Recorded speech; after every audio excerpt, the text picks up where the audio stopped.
Oftentimes in coaching, I will ask straight up the question, who are you really upset with? Who are you really angry with? Who are you really pissed off at?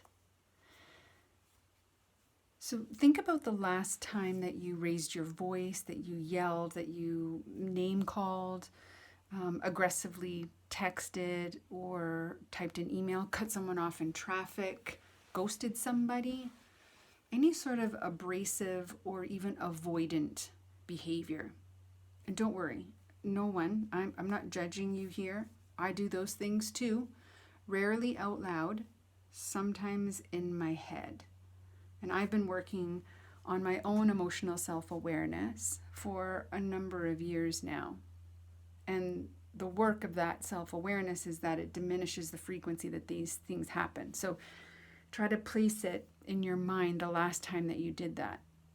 And for some of you, it might be as recently as this morning or yesterday. So do you have that in your head?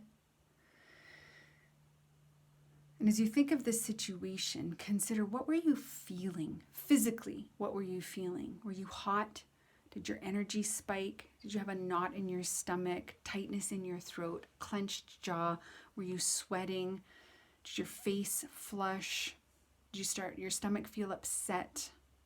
Tension rising in your shoulders? And after the feeling, what label would you give to that feeling? Or labels would you give? Angry, irritated, frustrated, agitated, livid, pissed off, shocked, disgusted, excluded, annoyed, restless, uncertain, worried.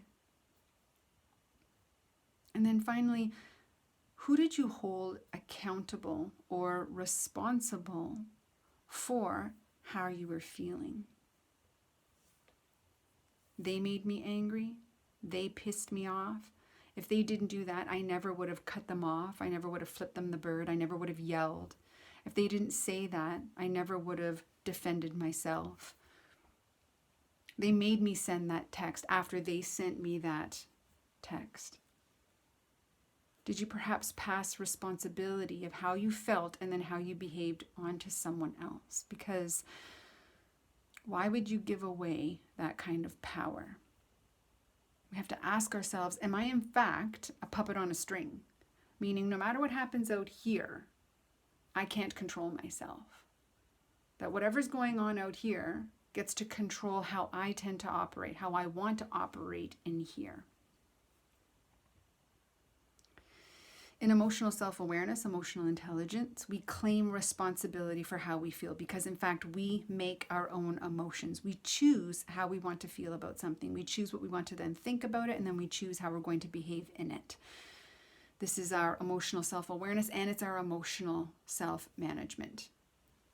Culturally, in workplaces, when we see a lot of blame-driven behaviors, they did that. Who's responsible? Who made the mistake?